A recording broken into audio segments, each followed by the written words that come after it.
Coach Brya, thanks so much. I'm really glad you suggested doing an end of season interview. It's always good to talk with you and check in and see things. So happy Thanksgiving weekend to you as well. Thank you. So let's jump right in. If you had to write a headline for the 2021 football season at Grand Ledge High School, what would that headline be?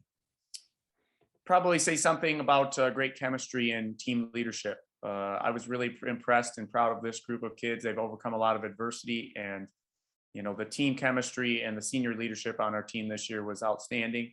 And it was one of those teams that was really fun to coach. It was one of my favorite teams to coach in the sense that there was very little to no drama on the team. Kids really enjoyed being out at practice every day, pulling for each other. There was a great sense of what we try to preach with our kids about the brotherhood of Grand Ledge football. I felt like our kids really bought into that. All right. So I'm going to build a little tension here. We're going to start with the freshman football program. What'd you see from, I know you go to most, if not all the games and I know JV and freshmen sometimes play at different locations, but what'd you see from the freshman football program this season? I was impressed with our freshman group. Our numbers were better than they had been last year. We were up about 29 players. See some great potential for them. Obviously with that group and that age level, it's difficult to project where kids are going to be in the future because they're still growing and their bodies are still changing and still getting used to their bodies and used to the high school experience. But pleased with that group of kids. Really encourage them to get into the weight room and get into our off-season program and continue to build for the future. But I think they have a lot of promise, and I think they're another good group of kids that really plays well together and has good team chemistry, which, as I always say to our coaches, to my assistant coaches, building that culture within the program is going to take us a lot further than X's and O's or drills on the practice field. So you just mentioned something, and I gotta, the seniors this year are always special, and we'll get to them. But some advice for those freshmen. You mentioned hitting the weight room. Does that really make a difference, Coach? And can I do weight room or off-season work as a freshman athlete while I'm doing like basketball or other sports, track? Can I do football work in the off season even if I participate in other sports? Yes, absolutely. That's something that we've made a lot of progress in at Grand Ledge, and we're still continuing to try to build the culture. I work with Coach Shellhammer, our varsity basketball coach, Coach Hutchinson and Coach White, our track coaches. A lot of our coaches work with our girls sports coaches as well, Coach Perez, Coach Mason, our girls lacrosse coach, really trying to build that culture of getting our athletes in there and improving our size, strength, speed, and agility. You look at the college level and other high school programs, whether they're in season or out of season, what we do is we just vary the load and the volume of the lift, but continuing to get kids in there at least once or twice a week. When they're out of season, 3 or 4 times a week is huge. And our seniors, as you mentioned, we'll get to them here in a second, but our seniors are a great testament to that, of kids that came in as freshmen, many of them undersized. Many of them, frankly, were below average in speed and agility, and they rose to great heights in their 4 years playing sports. All right, so let's move on up. You mentioned the numbers with the freshman football team. Seemed like we had sort of a small JV football team this year. How'd they do? And tell me about those kids. I was really proud of our JV group. They finished 6-3 this year, and they did have low numbers compared to what we've seen in the past from Grand Ledge football. But it gave a lot of opportunities for players. And we always talk about that idea of next man up. When you get your opportunity to shine, you make it count. And I thought our JV kids really took advantage of the opportunity to get that extra playing time. Some guys were playing offense and defense almost every game, and got them a lot of reps, a lot of repetitions out there. And I think you can't duplicate game experience. So I'm really looking forward to those kids taking that next step up once again with strength and speed training to get ready for varsity football. But I think they've got a lot of experience playing wise underneath their belt. Awesome. So before we get to varsity, I just want to do a shout out. Grand Ledge football thanks Justin Lowell and LIG Insurance and Financial for their support. LIG is a full service insurance agency serving families in Grand Ledge and throughout mid-Michigan, protecting their homes, autos, and more. You can learn more about Justin Lowell and his company. Visit glfootball.com/Justin. There, my broadcasting responsibilities are over, Joe. So let's move on. So what's going on with varsity? How how'd the season go? The team ended up 6-4. We made the playoffs. Tell me more about the football team here. Well, this group of seniors and our season really was a microcosm of their senior experience going through the 4 years of being part of the program. We had our highs and we had our lows. We had a lot of adversity that we faced throughout the season. But once again, I was really pleased and proud of our kids and the way that they persevered through all of that, whether going back to last season with COVID-19 and a shortened season, to this season, the uncertainty about what was going to happen with the season and how it was going to go, whether it was going to be completed all 9 games, and just really proud of our kids. We battled hard. We had some games that we fell short, and we would have liked to have played and coached better. But really pleased with our kids. When we got into the playoffs, second straight year that we've done that, faced the number 1 ranked team in the state at the time, Rockford, in that playoff game. And we were right in the football game at halftime against a team that had a lot of talent, a lot of future D1 college athletes on it. So really pleased with our group and what they were able to overcome. And the fact that, once again, like I said, they had great team chemistry. They really were those kids that love football. And those are the types of kids that you enjoy as a coach, being around each and every day at practice. This was a group of kids that it came a long way. Our senior group was 0-9 as freshmen. And then as juniors and seniors, they went to back-to-back playoff games. Last year, won a playoff game. This year, 6 wins was our most wins in a season since 2017. So a lot for that group of kids to be proud of. We always talk about as coaches, where do we fit in terms of our potential with regard to our talent base? We don't look at it as wins and losses so much as 100% of our potential. Do we reach 90%, 80%?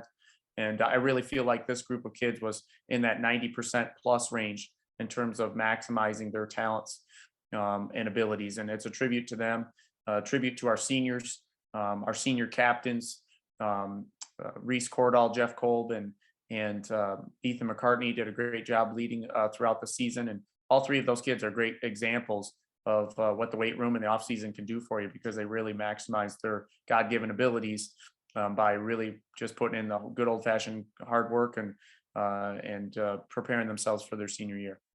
All right. Well, you're jumping ahead doing the seniors. We're going to come back to them, but you mentioned the Rockford playoff game. So I do the little radio broadcast, especially when there's not any other coverage we can get. I talked to athletic director Steve Baker and just double checked, hey, Mr. Baker, am I going to be able to go out to Rockford and do the broadcast? And he tells me, absolutely, John. They have you up in the visitors guest box. Now, I played Rockford as a coach. When I was on the varsity coaching staff, we played them in the playoff more than once. So I've been down to that stadium. In fact, I was coaching on the sidelines. The only time I called the game was Pat O'Keefe's last football game. Again, doesn't necessarily, it might be why I'm in the booth and not on the sidelines any longer. It was a great facility then, but we had to run behind the stadium to go to the locker rooms.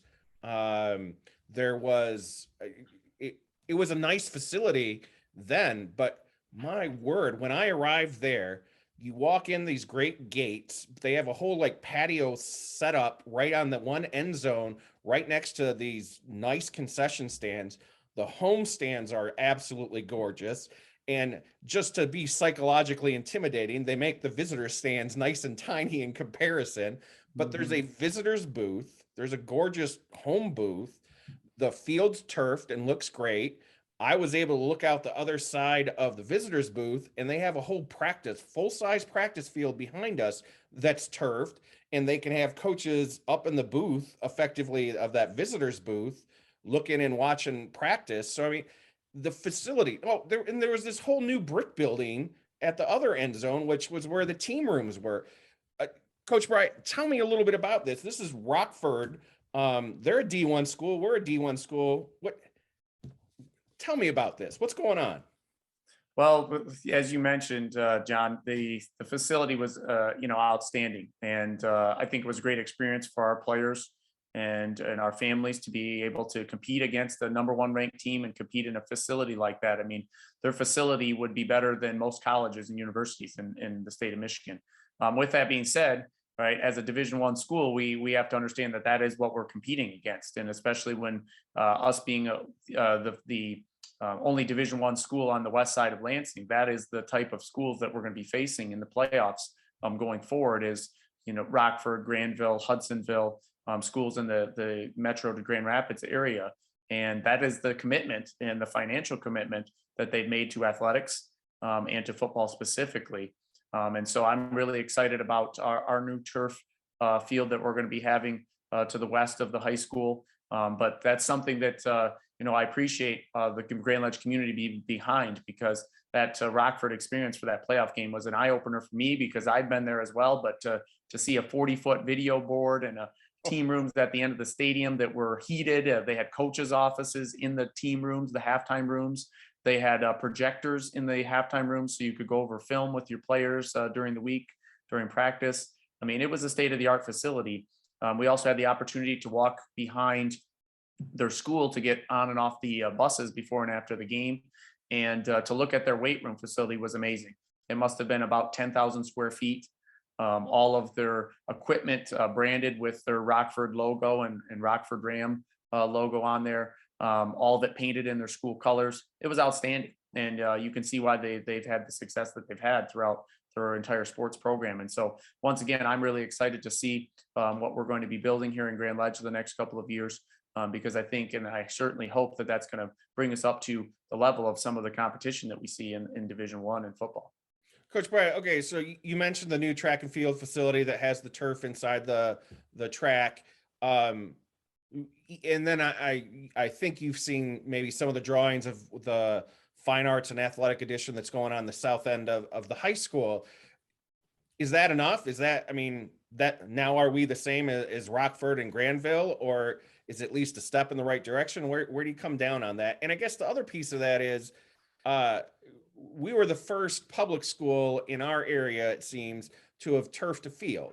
And now we're starting to see other places do that too. Okemos had a big opening when they put turf in, and that was a few years after us. So what's the difference between the facilities our families see in mid-Michigan and the CAC blue especially, and then the Division I competition will face? Well, I think that there's a big difference. I think the improvements that we're making at Grand Ledge are a huge step in the right direction. But as I mentioned, if you go to the Grand Rapids area, go to a Granville, a Hudsonville, a Rockford, their commitments for their athletic program year round are phenomenal. Rockford's football coach, for example, he teaches one class at the school. The rest of the day, he is a strength coach till 9 o'clock at night. He works with all of their different athletic programs. That's his full-time job as part of being the head football coach there. So he's working with their basketball program, their baseball program, that type of thing. Granville has a full-time strength and conditioning coach that works with all their sports programs. And then obviously the facilities, which I think we're making huge strides in that area at Grand Ledge. But if you look at the other schools around our area, it's really not a fair comparison in many regards, because Holt is the only other Division I school in the greater Lansing area. And so when we face teams in the playoffs, unless we're going to be playing Holt, we're not going to be really facing anyone from the Grand Ledge area. So a school like East Lansing or DeWitt or Everett or Waverly is a smaller school than us. The other thing about Division I is that it has the biggest gap between the smallest school and the largest school. So Rockford, for example, has 800 more students, approximately 700 to 800 more students than we do at Grand Ledge. That's like a whole nother freshman and sophomore class of kids. Correct. So when we played them in the playoffs, they dressed about 90 players for that playoff game, which is an outstanding right difference to be able to put that many kids out on a football field, just even for practice, never mind for games. So obviously that's part of the reason why they have the facilities that they do, is they have more students, more support, more boosters and that type of thing. But I think it was just a great experience for us to see that we have the opportunity, unfortunately, to make the rules or decide who we play. But just to be aware of, that is who we play and who we will play in the future. And that is the type of facilities and the type of investment in athletics that is out there in Michigan. All right. Well, Coach Brya, I'm sorry, because now I feel like I've painted you in as a all athletics kind of guy, and I know that's not who you are. You talk brotherhood, you talked about potential, and I honestly think the class of 2022, that is a special story to me. We saw it unfolding over 4 years. Um, tell I know you mentioned a little bit about it, but really tell me about that growth pattern, and tell me what an outsider could have easily decided 4 years ago about Grand Ledge football. Well, when I received the job offer from Grand Ledge 3 years ago, when I first got the job, of course, one of the first things I did was research, where the program was at. Obviously, I had familiarity with being a graduate and a former player, but I hadn't been around the program in several years. And I noticed that the freshman football program had not won a game that previous season. They were 0-9, and so taking over the program and getting those kids to buy in, I was trepidatious about what would be the buy-in level from those kids, because obviously it's discouraging for anybody when you go through an entire season and you don't win a game. But I was blown away with by the dedication for those kids in the class of 2022. In our 3 years as a staff, that's been our largest senior group. And in 2021, in our day and age, right, it is so easy, especially for young people, to give up on something, to quit if they don't find that instant gratification, that instant success. And for those kids to stay with the program after a tough freshman year, they built it up to 3 wins as sophomores, then 5 wins as juniors, then 6 wins as seniors. It was a tribute to them. And as I mentioned, I was glad that they were able to take the field against the #1 team in the state at a facility like that, with a stadium like that, because I really viewed that as a reward for them to be able to be in that setting for all the hard work that they put in. They were not the biggest group that I've ever coached, not the fastest, but they took what they had and they made the most of it, and they didn't get discouraged or allow themselves to measure themselves up against wins and losses as freshmen and sophomores and then make a decision to not play or go on and do something different. They dedicated themselves and they grinded it out, and really were a great example for our future grades of what the brotherhood needs. So really proud of that group. So am I. I'm very impressed with it. You mentioned the numbers too, just in terms of the number of kids. Typically, and I've tracked participation for a while because I tend to be a numbers guy as well. Typically, when you look at a freshman class and how many kids come out and play in freshman football, that class, when they're seniors, only half the kids are there. I'm confident, I did not pull the numbers before I'm talking with you. I remember noticing that was not the case. There was a dramatically different attrition rate for this class of 2022, your seniors for the 21 football season. What would you attribute that to? And I guess, how do you do that moving forward? Well, I think that first of all, it's a tribute to those kids and the fact that they really love the game. They love playing football. You watch those kids at practice every day before practice even starts. The smiles, the enthusiasm, the energy level was super high. I think also too, they took it as a challenge. I think it says a lot about their character as individuals, as young men, to take on that challenge and not back down from it. I think third, I think they really did buy into, and I credit my coaching staff for doing a great job of developing relationships with those kids and getting them to buy into the idea of the brotherhood. And talking with our seniors, that is probably one of the things that they mention the most, is they really love that concept. And I think they're a great tribute to that. I think also it's a great tribute to not just the players that are out there getting a lot of the recognition and the playing time, but our kids on the scout team, that were seniors and that stuck it through all 4 years, knowing that they were not going to probably be a starter or score a lot of touchdowns. That's a tribute to them and the fact that they love being out there with their buddies. And that's something as coaches that we look to build on for the future, is making football and Grand Ledge football more about wins and losses and playing time, and making it an experience for our young people. And now that hopefully we're starting to turn the corner with the situation with regard to COVID-19, finally got through a full football season. That's something we look to continue to do, is how do we build those bonding opportunities, those team events in the off season and during the season. Just for example, we had a team watch party this year to watch the playoff selection show, where we had pizza and kids were playing games and cornhole and all that kind of stuff. And the kids had a lot of fun with that. And that was something we weren't able to do last year because of the health restrictions out there. So those types of things, I think, right, are just a tip of the iceberg for what those seniors meant to us.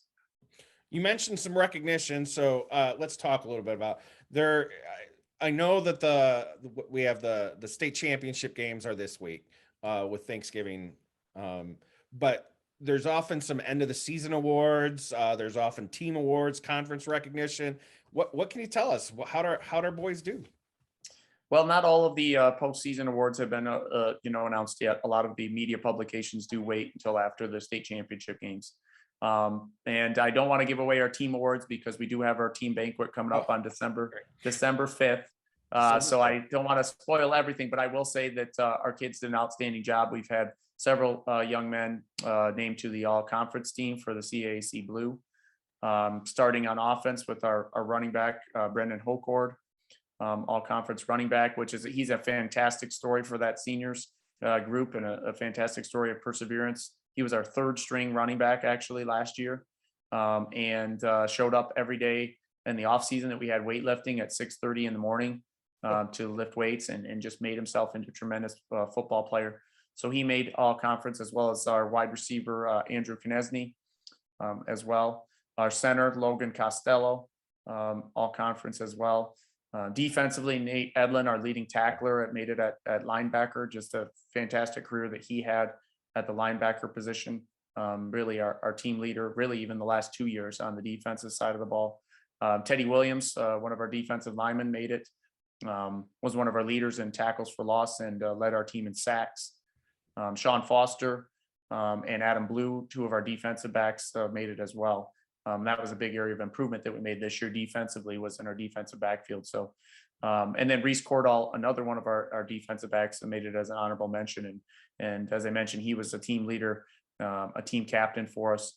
So really proud of those kids. I really was happy to see our kids get the recognition that I felt they deserved. Well, I didn't know those, so I was trying to go through the roster in my head, and it kind of actually leads me into this next question. This is your third season here in Grand Ledge.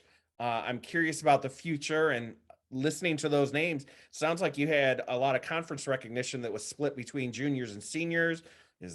How's that? What should I read into that for next year? What's some of your goals for the program? Well, as I mentioned, I think that our seniors did a great job of bringing our program back to a playoff level, and a program that team week in and week out teams would have to take us seriously and be prepared to compete against. And I think they did that largely based on hard work and their own leadership skills and their team chemistry. I think our sophomore and junior groups coming up are a little bit smaller. So I think one of the things that we're going to have to focus on in the offseason is not just strength training, but also conditioning and being ready to play 4 quarters next year. But very talented group. Next year's seniors and next year's juniors will be very talented, and a lot of talent, particularly at the skill positions. We'll have a lot more depth, I believe, on the offensive and defensive lines. So looking forward to working with that group as well. The challenge for them, I think, will be to replicate that same sense of brotherhood and the same sense of team chemistry and culture that we had this year. But my goals for Grand Ledge football when I got the position are unchanged. We look to be the best that we can be in the classroom, in the community, and on the field. And we want to put out a football program that Grand Ledge can be proud of.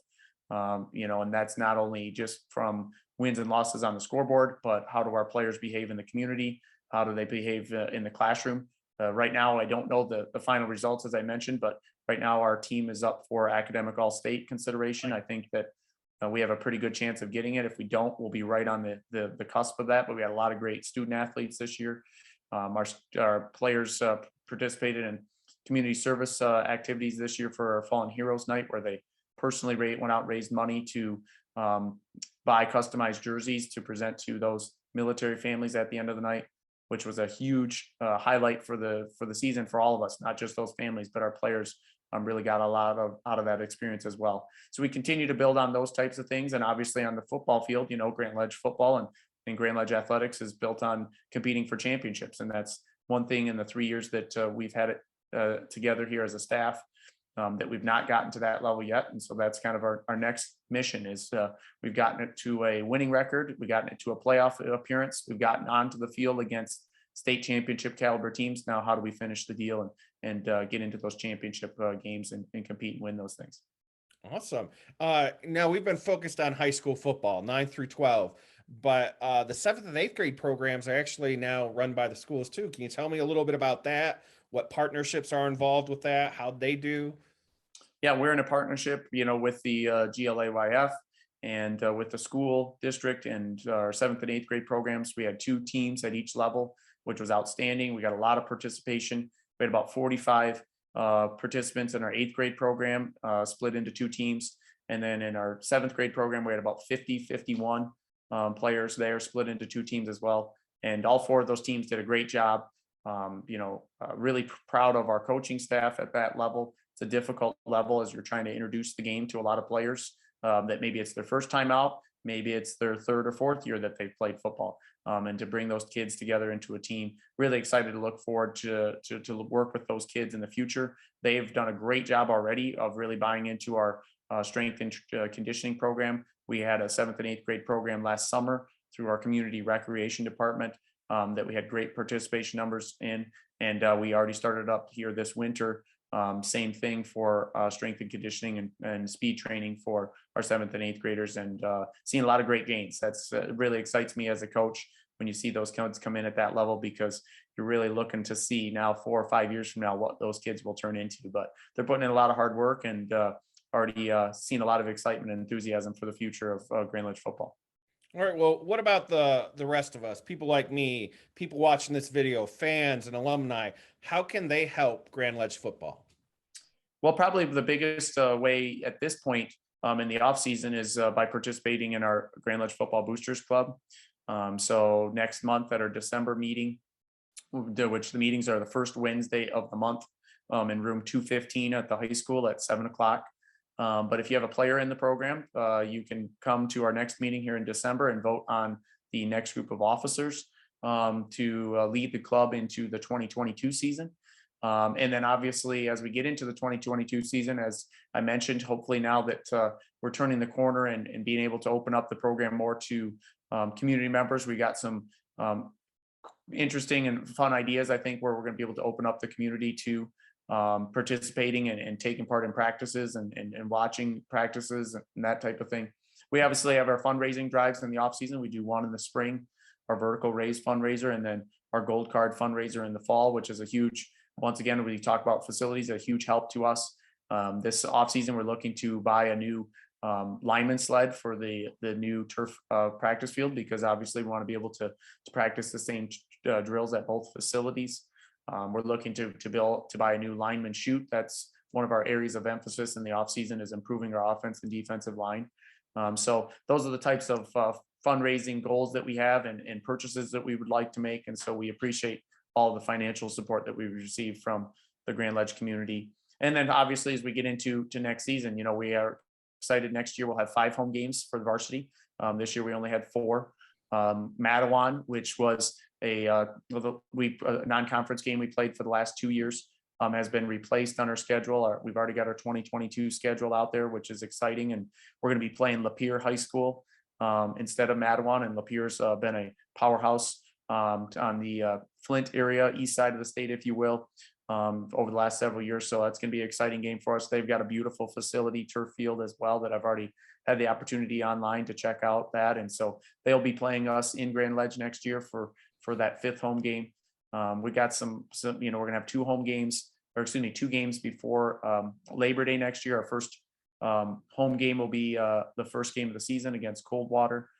So a lot of things to be excited about. We're already getting, excited about it as coaches and players, and looking forward to 2022. And hopefully, as the health situation hopefully improves as we get into the new year, that we can get people back in the stands that maybe have been away from Grand Ledge football for the last couple of years for obvious reasons. All right, Coach, we talked a little bit about changes. I understand that you have some changes to your life situation, and it sort of follows in some of the themes that you preach about brotherhood and family. Can you tell us all a little bit about what's going on? Sure. So, at the end of the first trimester here, I made the decision along with my family to no longer teach at Grand Ledge. That was a result of a family decision where my wife took on a new position in her career, and gave me the opportunity to be able to stay at home and take care of my 2 children. I've got 2 children here that, as a football coach and a teacher, Over the last couple of years, I haven't had a lot of opportunity to spend time with them, and so I wouldn't be practicing what I preached to the players about always putting family first if I didn't take advantage of this opportunity. It's something I'm looking forward to and excited about. And as I talk with our players and our coaches at the end of the season, hopefully it makes me a better coach, better dad, better husband as well as we get into 2022. So looking forward to that. And our players, I think, are looking forward to it too, because I think they're hoping that I bring the kids to practice some days. So we'll see how that goes. All right. Well, does that mean they're not going to see you in the weight room after school and whatnot? Are you still, how's that going to work for us? Oh, no, I will still be at all of our, off-season stuff in the weight room and 7-on-7s and all that good stuff. I just won't be there between 8 and 3, Monday through Friday. That was difficult for us as a family to do that with my wife taking on this new career opportunity, for me to be able to be at Grand Ledge 10 to 12 hours a day, every day. So I'll still be there after school in the evenings, just not at 8 a.m. every morning. That sounds good. Well, what else is there? Do you have anything else you want to share? Is there any special thanks or shout outs you want to give? What final words do you got, Coach? Well, in the spirit of Thanksgiving here, there's a lot to be thankful for. I'm certainly super grateful to be the football coach here at Grand Ledge. I thank everybody for the support, especially over the last 2 years, 2 difficult years for a lot of people in our community. And I really felt that the Grand Ledge community was behind us last season and this season, despite some of the adversity that we all have faced in our lives. And certainly super grateful as well to our senior class. As I mentioned, the class of 2022 always will have a special place in my heart for those young men. And certainly, once again, for our families, our parents. There's a lot that goes into a Grand Ledge football program, a Division I high school football program, when it comes to our boosters club, concessions, programs, all of those types of things. And so I really appreciate all of our boosters club members, especially our officers and all of our Comet families out there. And like I said, we're already getting geared up for 2022. So looking forward to it. Happy Thanksgiving to everybody out there. Thanks. And to you too, Coach. Have a great one. Thank you.